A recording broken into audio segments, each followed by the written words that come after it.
Trump, I meant any reasonably appealing, intelligent person with some actual idea about how to lead the country. I didn't realize I had to specify that, but I guess I did, unquote. Responding to reports that impeachment news was obscuring his campaign, Joe Biden woke with a start and responded, quote, "It's great to be wherever I am, and I'm looking forward to sinking my teeth into America's problems just as soon as I find my teeth, not to mention America's problems. Meanwhile, I just hope our teachers are touching children, because you have to touch children. At least I have to. What were we talking about?" Unquote. Communist Bernie Sanders said he couldn't imagine why Democrats would try to hide his candidacy. He then promised to leap into his DeLorean and travel back in time to warn Trotsky to stay away from Stalinists with ice picks. Wandering around the parking lot looking for his DeLorean, Sanders said, quote, "I know if I can just change history like Michael Fox did in Back to the Future, communism will work great," unquote. Elizabeth Warren's campaign, meanwhile, continued in a free fall caused by her tactical error of explaining to voters what she was actually planning to do. Always a mistake with Democrats. Trigger warning, I'm Andrew Klavan, and this is The Andrew Klavan Show. I feel hunky-dunky, life is tickety-boo. Birds are winging, also singing hunky-dunky-doo. Ship-shaped, ipsy-topsy, the world is zippity-zing. It's a wonderful day, hurrah, hooray! It makes me want to sing. Oh, hurrah, hooray! Oh, hooray, hurrah! All right, here we are still in New York City, where I'm here to celebrate Christmas with my family. It's always really interesting for me to be back in New York because not least because I get to talk to a lot more liberals here than I do back in LA. New York is a street city, so you interact with more people than you do in car-centered Los Angeles, and you have more conversations and you overhear more. But also, I know a lot of liberal people here, so I'm in a lot more social situations with liberals than usual. And I'm always reminded of two specific things about liberals. One, when you're not talking to social justice warriors and activists, most ordinary Democrat voters are perfectly nice people. The genuinely silly stuff they say, like talking about pronouns or wishing the economy would crash so Donald Trump would be defeated, it's just like elite accessories, like an expensive pair of sneakers that makes people feel hip and virtuous and plugged into the zeitgeist. Last night, I was at this literary Christmas party, and whenever it came up that I was a conservative, the first thing people said was, "Don't tell me you oppose impeachment." Supporting impeachment was a shibboleth, a code word. This was how you showed you were one of the good people. Merry Impeachment Day, someone called to someone else at a local gym this morning. But I seriously doubt she'd lost any sleep over Trump's dealings with Ukraine. It's just something they say, and it just makes them feel kind of in with the in crowd. In fact, liberals mostly fulfill Robert Conquest's first law of politics. Everyone is conservative about what they know best. Liberals don't like PC or cancel culture when it comes into their life or their workplace. And they all know that children need moms and dads, even if they wouldn't say so in just that many words. A lot of them say really racist things, too, by the way, in that unconsciously disdainful way elite people speak of their lessers. It's not that they hate black people or anything. It's just that they wouldn't want one performing surgery on them. It's no wonder liberals are so obsessed with race and racism. They're essentially yelling at themselves, not at us. The second thing I notice is that liberals don't know stuff most conservatives know, and they don't know that they don't know.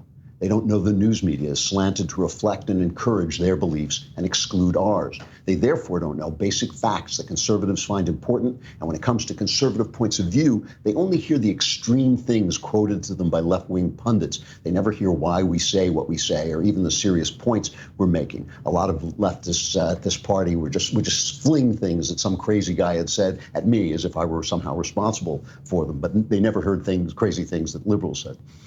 At this party last night also, I was listening to this absolutely delightful lady telling me about how horrible Donald Trump was, and she was going on. And I finally said to her, let me just ask you this. Does it bother you at all that the FBI used false pretenses to spy on American citizens connected to Trump? And you can guess what she said. She said, what do you mean? I haven't heard about that. This sort of thing doesn't happen to conservatives because we're surrounded by liberal news and entertainment media, and we can't help knowing what's going on in their world. I frequently compare the rise of conservative rebel media like the Daily Wire to the American Revolution. This massively powerful empire of lies is marching in lockstep across the communications landscape while we pop up from behind trees and rocks and fire our flintlocks at them. If I'm right about the fact that most liberals are decent and that most of them are completely ignorant about what we think and ignorant about their ignorance, then like George Washington's army,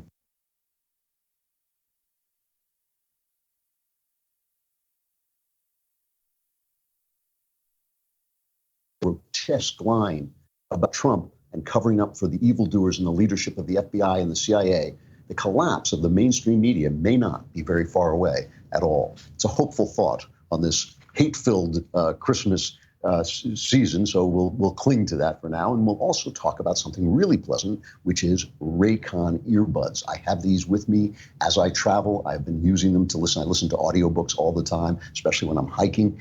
They are great. They really are. They're absolutely terrific. They're better than the main brand. And I just hate those because they make me look like an insect, where these are very attractive. They fit better. They have adjustable end points. And I have kind of strangely shaped ears that will not accept the main earbuds like these. And these just fit so much better. And they just have great sound. Raycon just released their best model yet, the E25S. They have 6 hours of playtime, seamless Bluetooth bearing, more bass, and a more compact design that gives you a nice noise isolating fit. Raycon's wireless earbuds are so comfortable, and they're perfect for on-the-go listening and for taking phone calls. They have this cool tapping thing. I guess the other ones do too, but this one just works a lot better. Now's the time to get the latest and greatest from Raycon. Get 15% off your order at buyraycon.com/Klavan. That's buy, B-Y, raycon.com/Klavan for 15% off Raycon wireless earbuds. Buyraycon.com/Klavan. And if you tap them, they'll tell you, how do you spell Klavan? It's Klavan. There are no E's. There are no E's in Klavan. I just said that. I didn't need somebody to sing There it. are no E's in Klavan. Stop. The mailbag is coming at the end of the show, and so you will want to hang on so that you will sound like that as all your problems are solved. Let me just give you a perfect illustration of what I'm talking about. Red Nation Rising this morning put out a clip, a montage of them going to a pro-impeachment Trump rally and asking the people why they thought Trump should be impeached. And this was very much what it was like when I was talking to liberals last night. What's the biggest thing that Trump has said? What is the biggest action he's taken that's really pushed you to want to come protest? The list is endless. I don't think I could come up with a single one. Can you give me one specific thing that he's done? What's the biggest thing to you specifically that he's done? No, just it's from day one he was just an evil mother. Well, of course, I'm going to make America great, and that he's going to bring jobs, and that he's taking care of everybody, and that... Wait, so one of the worst things that he said is... No, those are the worst things, and also that when he said that he was going to help the people from Syria and he never did, I thought that was one of the worst things ever. Just his entire person, the persona that he is, everything about him, just to me. Yes, everything about him. He just lies. Everything he does is... What's one of the biggest lies that really angered you? Michael, do you have something?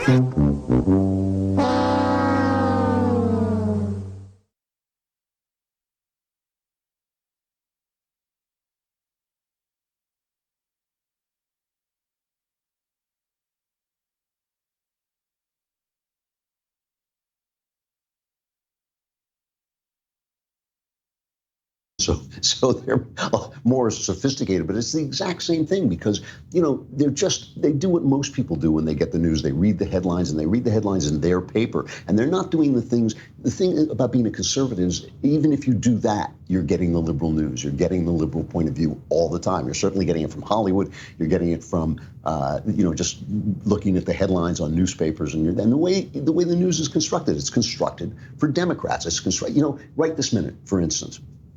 This debate in the House is going on about impeachment, which will end with Trump being impeached. That's what's going to happen, I assume, unless something very starkly dramatic happens. They're arguing about the rules, and the rules are going back and forth, and people are yelling. It's Christmas, so everybody hates one another, and they're just screaming at one another.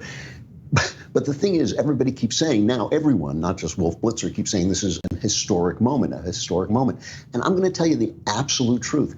I don't think this is historic. I think this is a passing thing. It's historic in the sense that impeachment doesn't happen very often, but not historic in the sense that it's important. I think the important thing that's happening is this unraveling FBI scandal. And I think when people look back in the history, the unraveling of this FBI scandal is going to be far more important to our civil rights, to our civil liberties, and to whatever happens to clear this up. If anything happens, if anybody is held responsible, those are the things that are actually going to make history. This impeachment is going to be a flash in the pan because it's completely partisan. It obviously has got Trump really ticked off. Let's play a little bit of what Trump had to say about it, and then I'll talk about his letter to Nancy. It's a total sham. When you have a guy like Schiff go out and make up a statement that I made, he said, this is what he said, but I never said it. He totally made it up. In Guatemala, they handle things much tougher than that. And because of immunity, has House immunity, because of immunity, he can't be prosecuted. He took a statement and totally made it up. It was a lie. It was a fraud. And you just can't do those things. So, look, this has been a total sham from the beginning. Everybody knows it. I've never seen the Republican Party so united. Our last vote, as you know, we got 100% of the vote. I believe the Senate is equally as well united. I watched Mitch McConnell this morning. I watched numerous people last night, senators, and I think we're equally well united. They know it's a hoax, it's a witch hunt, and it's just a continuation. It's been going on now for almost 3 years. And it probably started before I even won the election, based on what we're finding out with the insurance policy quotes and other things. So it's a disgrace. So he's made no secret of how he feels about this. But he wrote this letter to Nancy Pelosi. And what's so interesting, and this is what I mean about how liberals are like just lost. They don't know what they don't know because the media doesn't want them to know. So every headline about this letter he writes to Pelosi, every single one is, oh, it's deranged, it's lashing out. The New York Times runs a fact check on it. So I looked at their fact check, and all it is they're checking Trump's feelings about the impeachment against their feelings about the impeachment, calling their feelings the facts, okay? And so they keep saying he's lashing out, he's angry. They called it angry. The Times called it angry and rambling. It's deranged. And these are some of the things I'll give you. So it's a 6-page letter. But he says this impeachment represents an unprecedented and unconstitutional abuse of power by Democrat lawmakers, unequaled in nearly 2.5 centuries of American legislative history. You've cheapened the importance of the very ugly word impeachment. You dare to invoke the founding fathers in pursuit of this election nullifying scheme. These are just things I pulled out. Even worse than offending the founding fathers, you are offending Americans of faith by continually saying you pray for the president when you know this statement is not true, unless it is meant in a negative sense. And by the way, just so you know, Pelosi got up to give her speech in these arguments, and she says the Pledge of Allegiance. She has the flag next to her. These are the people who, when during the Bush era, people responded to the attack on the World Trade Center with wearing clips. These are the Democrats who said, well, I'm a little uncomfortable with all this patriotism. Suddenly, they're great patriots. But okay, so they're calling Trump, obviously there are two sides. They hate each other. They're screaming at each other. I mean, it's Christmas. This is the way we're supposed to behave, right? So here's Nancy Pelosi's reaction to the letter. No reaction. It's ridiculous. You have no reaction? Why not? Yeah, I haven't really fully read it. We've been working. I've seen the essence of it, though, and it's really sick. It was so sick. It was so sick, dude. So sick. So sick, bro. But Nancy Pelosi said the future of Western civilization was at stake. Nancy Pelosi and all of them, I think, Adam Schiff, they've all said, oh, it's a constitutional emergency. This is while they're taking vacations, they're getting ready for, it's a constitutional emergency, but I'm watching golf while we have this conversation. I mean, it's like all these things they've said, and I never heard that was deranged. I never heard that they were lashing out at Donald Trump. This is the thing this is why people are standing on that protest line in favor of impeachment, but they don't know why they're there. This is why, because all they hear is, oh, Trump is deranged. Nobody read the letter. Nobody read Trump's letter. They just read the headline saying he's deranged, he's rambling, he's angry. We fact check it. They didn't look up at the fact check and see, wait a minute, you just disagree with them. That's not a fact check, They don't look at those things, so they get the news the way most people get the news. They're busy, they're raising kids, they're doing all the stuff that people do. And so they just don't know what they don't know, whereas we are surrounded by it. It's like the air we breathe. Liberal ideas are the air we breathe. And so it's impossible for us to not know what they think. And it really is, it's a big difference between us. The difference is ignorance, and the ignorance is caused by our corrupt press. And by the way, if you want to see deranged, here was another impeachment rally in Los Angeles with the wonderful, absolutely terrific Elisa Milano leading the chant.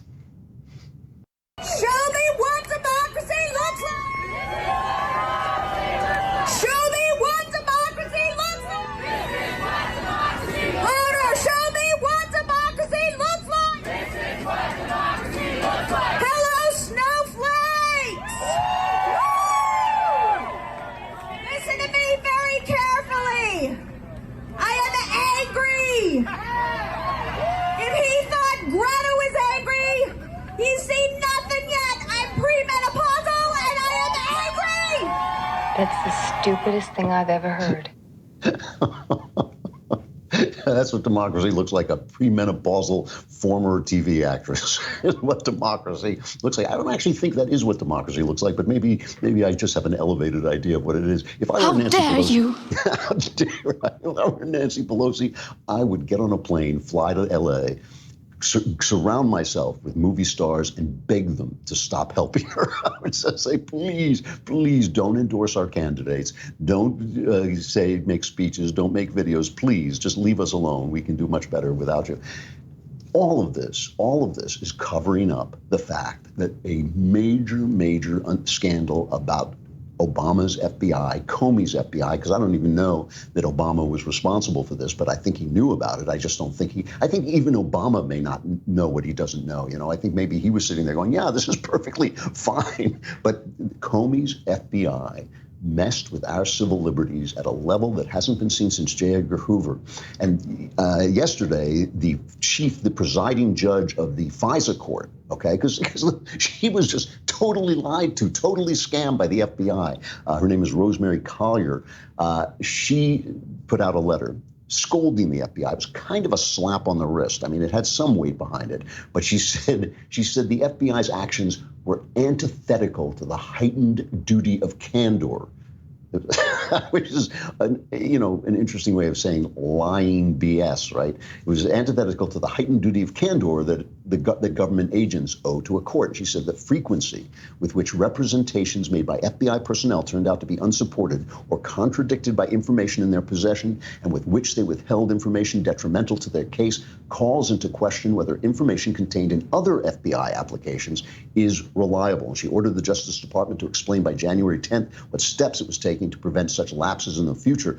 Not lying would be a good one. That would be a good step. And she also indicated that she planned to release more secret material about the case in the coming weeks on the court's public docket, offering the possibility of additional insight into the government's most secret surveillance program. So here's how the three networks, ABC, CBS, and NBC, here's how they covered this rebuke from the FISA court to the FBI. Here's how they covered it on the evening news.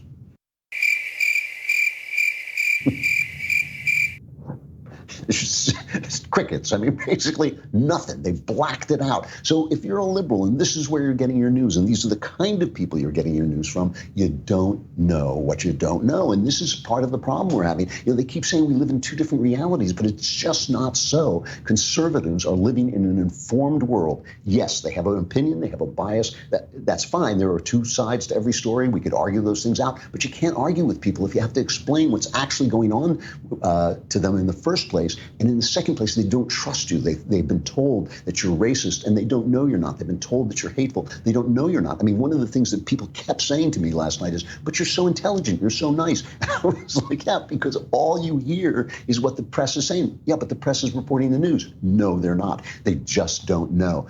Shockingly, over at CNN, Wolf Blitzer awoke from his long winter nap and suddenly realized he was a journalist. I don't know. This may have been a strategy because Andrew McCabe, remember that Andrew McCabe was fired by Jeff Sessions, like not exactly a Trumpkin warrior, right? He was fired by Jeff Sessions because the DOJ, the same guy, Michael Horowitz, said that he had lied to FBI agents about the fact that he had improperly authorized releases of information to the Wall Street Journal about the investigation into the Clinton Foundation. He was trying to prove that he wasn't biased in favor of Clinton, so he leaked this to the Wall Street Journal. And then he lied to FBI. He was accused, he denies it, he was accused of lying to FBI agents 4 times, 3 times under oath. Okay, so that's why he was fired. Now, of course, he's a CNN spokesman, because if you get a guy who can lie to the FBI and almost get away with it, I guess you become, that suits you for working as CNN. So maybe Blitzer was just thinking, I've got to at least make a show of questioning this guy, because he had it on, and it was a damn good interview. He really did nail him, and McCabe covered himself in shame, not surprisingly. Let's play the first of those 2 cuts. Everyone in the FBI, anyone who reads that report, is shocked and horrified by what they've seen in the recitation of the 17 errors. Shocked because we all believed, I certainly believed, that the procedures we had in place were enough to guarantee that accurate information was going to the court, and horrified because it cuts against one of our most fundamental duties, and that is to be perfectly accurate and truthful and complete with the court at all times. And that didn't happen. The then FBI director, Jim Comey, he says it was sloppiness, but this wasn't just sloppiness. These were brutal mistakes, deliberate errors, concealments involving search warrant surveillance activities of an American citizen.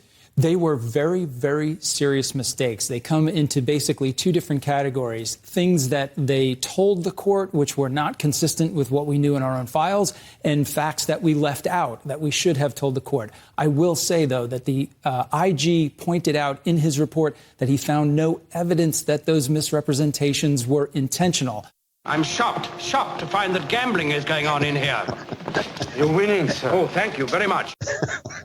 It's just what it's like. It's like McCabe and Comey both are like, I don't know how this could have gone on while I was in charge of the Bureau. You know, it's like, how could it possibly happen? And also, the other thing is that he lies. McCabe lies right there when he says that, or at least is not telling the truth right there when he says that Horowitz said he found no bias in the FISA application. That's not true. What he said was that the instigation, the beginning of the investigation, met the very, very low bar of justification, and he wasn't going to question assertions by the agents that it was unbiased because he had no documentary proof of that, so he wasn't going to question it. Now, I question whether he should have questioned it, but that's what he said.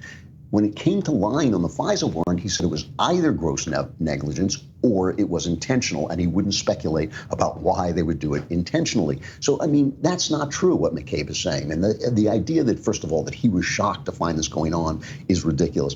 I will talk about this more in just a second, because he also does something that's really unforgivable. At least I would find it unforgivable if I were an FBI agent. So many of those guys are such great law enforcement officers.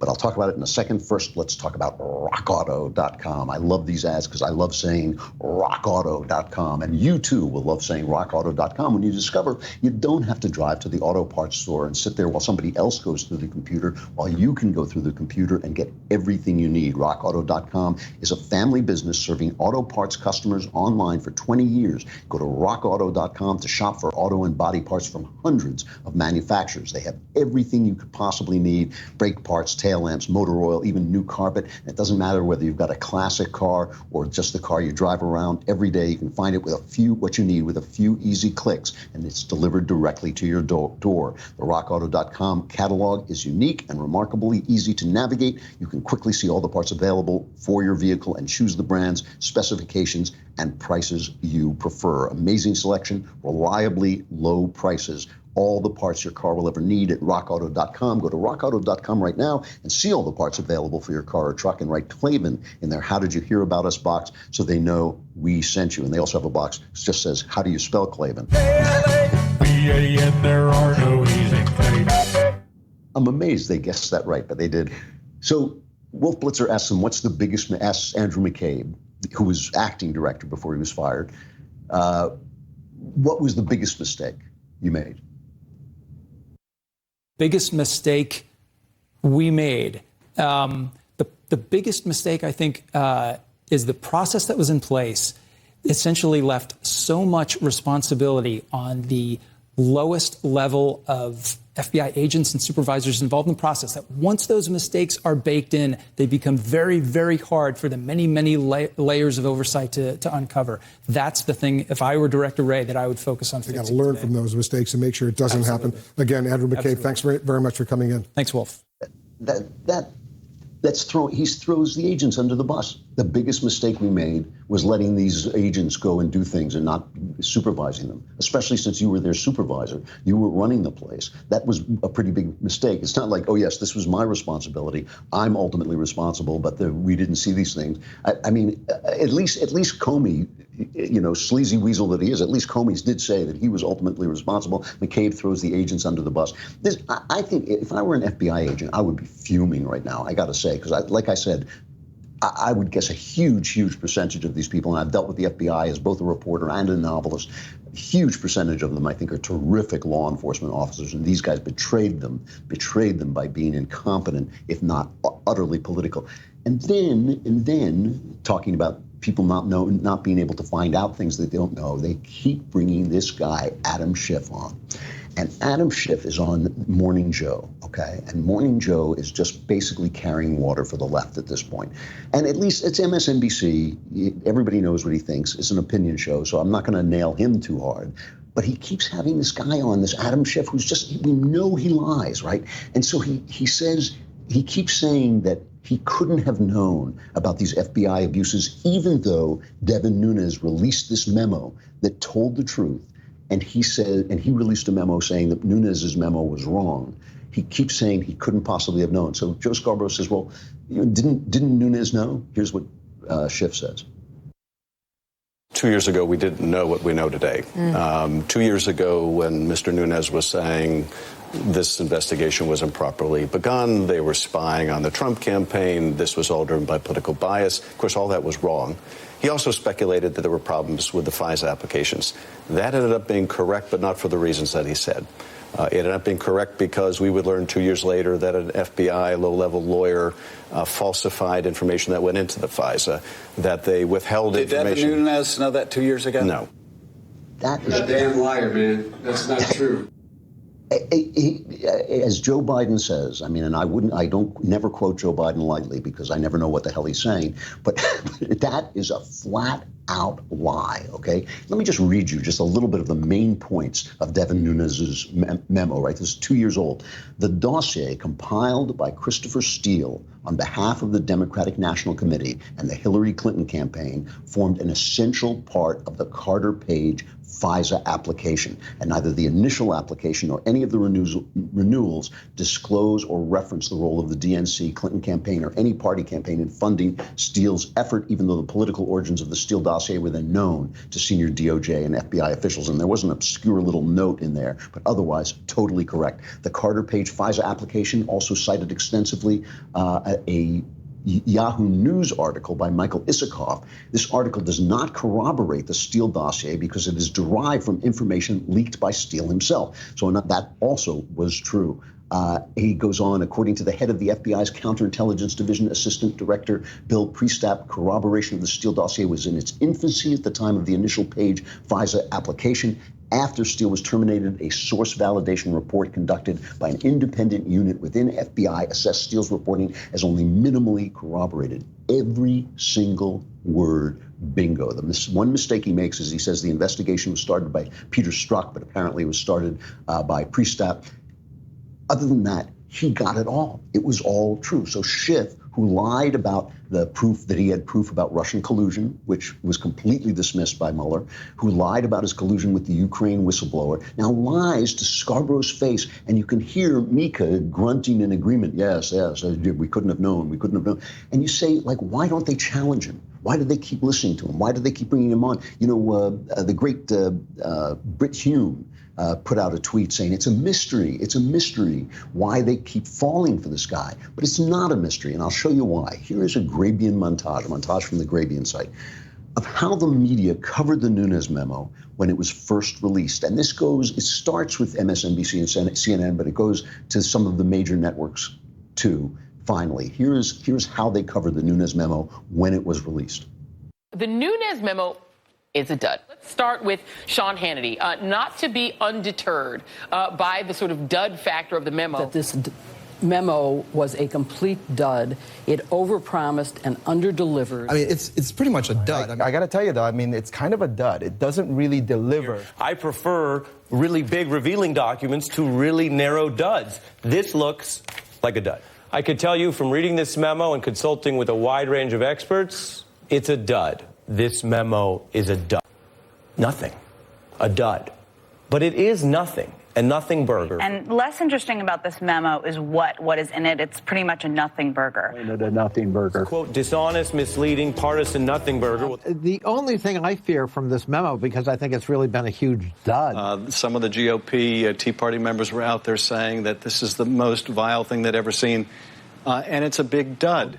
It's a dud. Unfortunately, it fell flat yesterday, much, I think, to the chagrin of the president. This memo was a complete dud. Everybody knows it was kind of a dud, even the people in the Republican Party. Pretty amazing stuff. I mean, there's obviously a talking point, obviously passed around, probably coordinated with the Democrats. If you're an ordinary liberal Democrat voter, this is how you're getting your news. This is what you're hearing, which means that we only have to keep telling the truth. It's like George Washington. George Washington didn't have to beat the British in battle. He simply had to survive. He simply had to survive. If we keep telling the truth, if we don't let them intimidate us, if we fight back when they kick us off Twitter and when they try to demonetize us on YouTube, if we keep bringing that to people's attention, if we keep talking, if we keep surviving, basically, and keep telling the truth and not let the empire of lies shut us down, we can win this. We can turn this around, because this is a true violation, a true scandal, a true violation of America's civil rights. Much, much more important than anything that Trump said to the president of Ukraine. And we can get that information out there, and there are people who will listen. There are decent left-wing people who will listen. There are plenty who won't. There are plenty who only vote the way they have always voted. But there are plenty of people who will listen when they understand that this is the truth. All right, we got the mailbag coming up, but before we break, let me tell you, if you are still shopping for presents, stop shopping for presents, because we have the perfect gift for your loved ones, especially your liberal loved ones this season, a Daily Wire gift membership. From now till January 1st, all Insider Plus gift memberships will be 25% off. That means your loved one will get all the fantastic perks, plus the majestic, unique, spectacular, ever so beautiful Leftist Tears tumbler.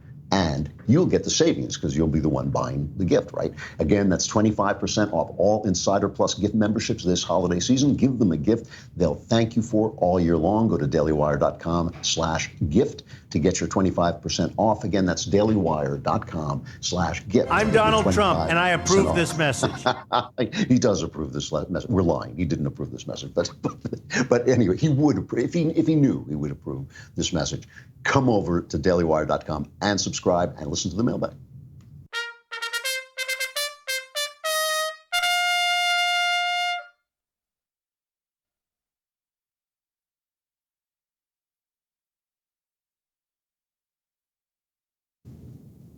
All right. Before I get to the mailbag, I just want to clarify one thing about what I said yesterday. I was talking about Hallmark, and remember, Hallmark played an ad that had a lesbian wedding in it. Conservatives protested. They took the ad down. And then gay people protested. They put the ad back up with a lot of, kind of Stalinist weeping and everything. And my wife said it sounded like I was attacking them for pulling the ad, but I wasn't. I was attacking them for having no principles whatsoever and for not knowing what their principles were and simply reacting to the marketplace. I just think that corporations ought to believe in something. They ought to stand for something, just like people ought to believe in something and stand for something above and beyond profits. If you don't stand for anything above and beyond profits, you're going to go down some very dark paths, and that is not enough. Capitalism is not enough to run a business on. You've got to run it with some kind of principles. I don't care. I could not care less what Hallmark thinks about gay people. I just think they should think what they think and stand for what they think, like everybody else, like the rest of us. All right, mailbag. What the hell was that? All right. From Dylan, I am a huge fan, and I own all but 4 of your fiction books. What's holding you back? I'm a recent subscriber and a devout Christian. A question that comes up in Bible studies and private talks with other Christians is that if abortion is the murder of an innocent life and I am an able-bodied person able to intervene and prevent the crime, why don't all Christians and pro-life people band together and simply go stop all abortions? Not by extremely violent ways, but simply have 1,000 Christians go sit in front of the doors of each and every abortion mill. And there's a perfectly good reason, and I understand what you're saying. I understand where the question comes from, but there's a perfectly good reason why it would fail. It would not save a single life, and it would set us back in the fight that I think we are slowly winning against abortion. Abortion, I think we're going to slowly win this fight because science is proving us right at every step of the way, and logic is proving us right at every step of the way, and morally, we are right. There's no two ways about this. We are right about abortion. And so if you do this, I mean, the police will ultimately come and break it up. You're not going to be allowed to keep people out of the abortion place, so they will go in and do it. And we'll stop having the high ground, the advantage of winning the argument, which I think we can do over time. So I think the simple reason is it's the wrong strategy. I understand the urgency of it. I understand that you want to save lives, but I don't think that that's going to do it in the long run. And I think this is a long-haul fight that we can win. We lost this by kind of subterranean means. The Supreme Court basically took our vote away, but on a false premise that the Constitution guarantees the right to kill a child. That's not true. The baby has a right to life. Just because you can't see it doesn't mean it doesn't have a right to life.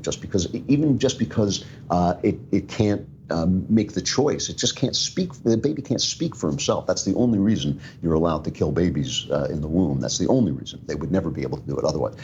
Anyway, that I do not think is the right approach. Anyway, from Kyle, this is a very long letter, and it's also about abortion. I'm going to have to sum it up. He's 23, happily married with a baby on the way. It's his first and his wife's second. His wife had a baby who had a horrible disease, and they knew it was a terminal disease.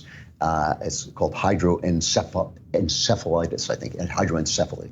And children born like this usually doesn't live longer than a few days, but she took very good care of this child and lived for over 7 months.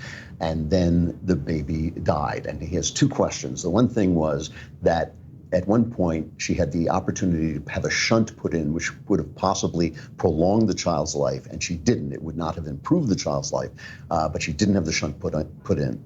And the other was she has begged her husband, if this child is afflicted in that way, please don't insist that she carry it to term. Okay. Now, right now, he says the baby is looking great, so this is a purely theoretical question.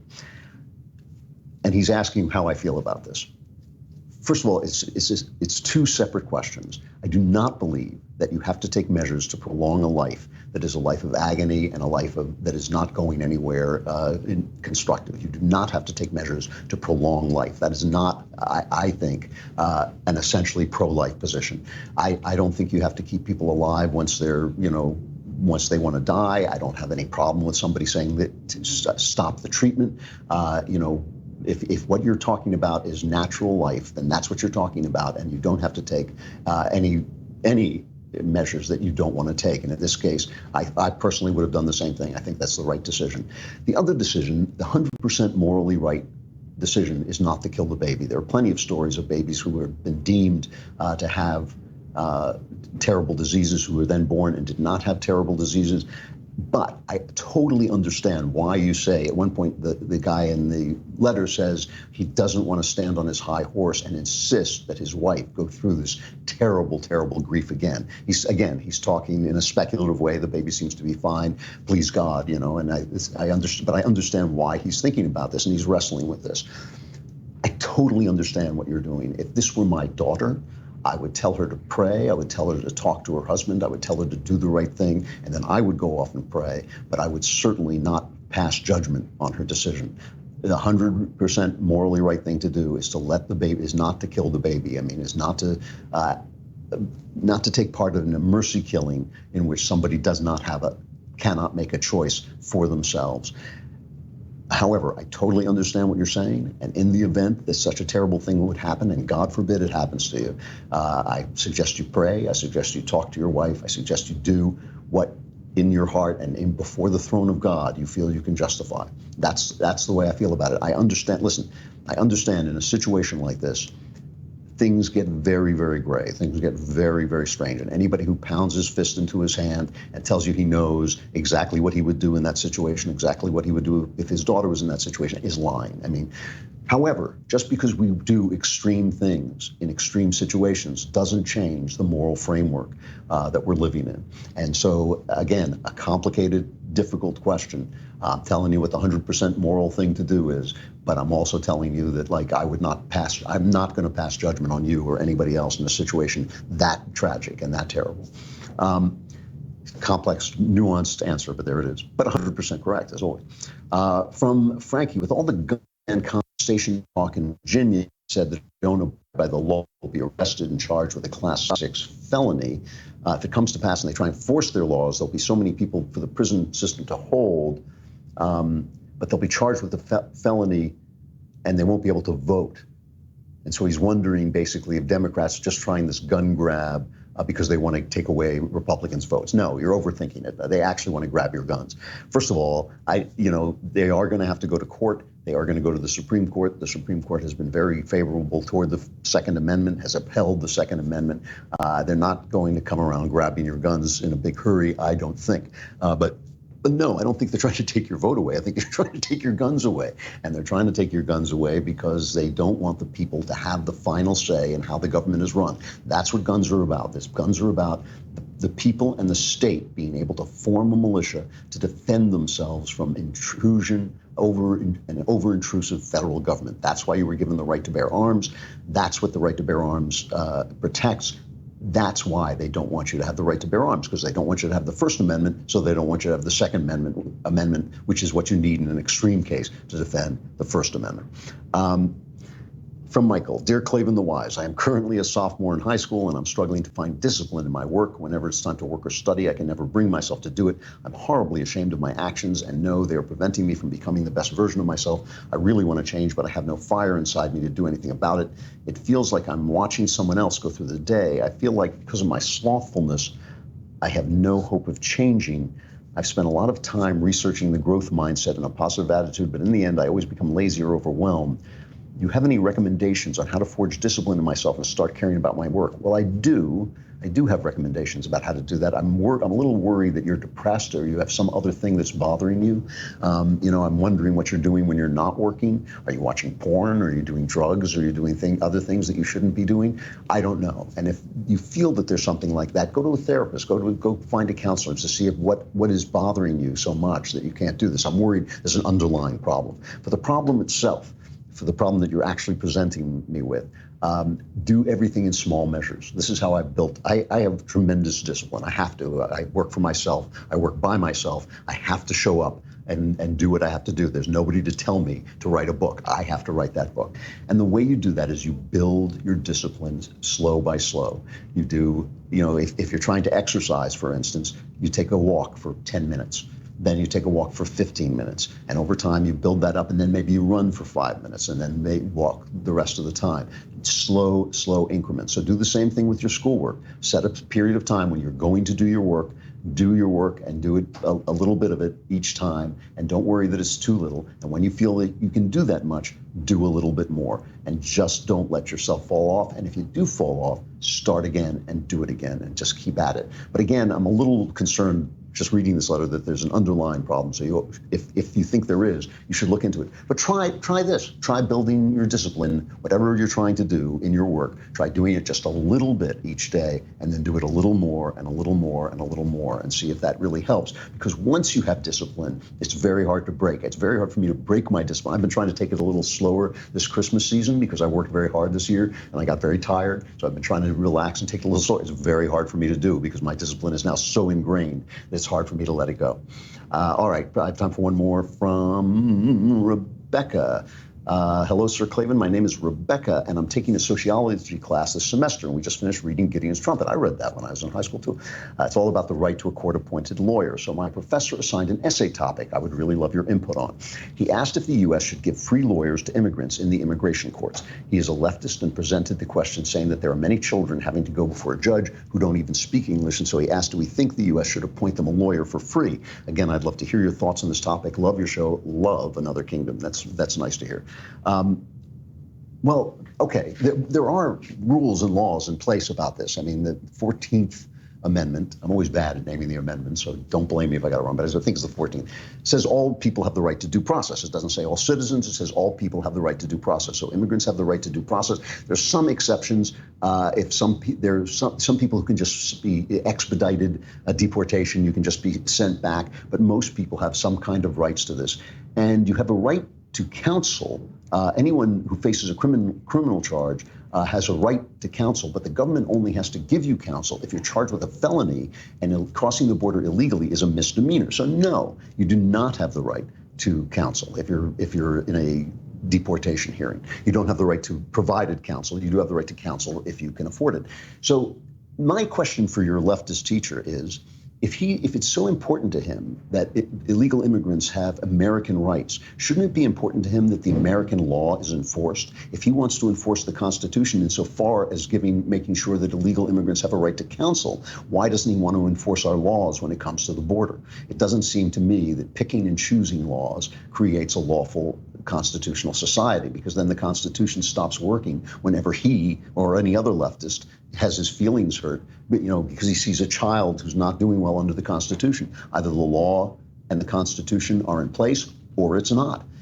Why should they get any counsel? Why should they have the right to any due process except for the fact that it's in the law? So if it's in the law and we want to obey the law, they shouldn't have come into the country and they should be prosecuted for it. So try that argument on him and see how he likes them apples. But I think the important thing is they have their due process rights are in place. The courts do look over them, and one of them is not the right to free counsel. I got to stop there. Last Klavan day before the long, long Klavanless holiday. You want to be here to suck up all the Klavan-y goodness you can, because after that, you'll just be left with the birth of Christ. I guess that's pretty good, too. I'm Andrew Klavan. This is The Andrew Klavan Show.